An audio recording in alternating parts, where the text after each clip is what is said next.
अस्सलामुअलैकुम दोस्तों, welcome back to our channel find Urdu. Invasion का मतलब है हमला या दखल। इन्वेजन का मतलब होता है किसी जगह या मुल्क में ज़बरदस्ती दखल देना या उसे काबू में लेना।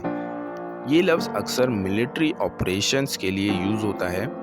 इसका मेटाफोरिकल यूज़ प्राइवेसी या पर्सनल स्पेस के वायलेशन के लिए भी यूज़ होता है। फॉर एग्जाम्पल, हिस्ट्री में अक्सर इन्वेजन्स की वजह से एम्पायर्स चेंज हुए। The invasion caused wide spread destruction. हमले ने वसी पैमाने पर तबाही मचाई।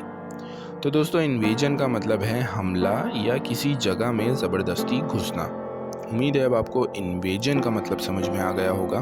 मिलते हैं नेक्स्ट वीडियो में। शुक्रिया।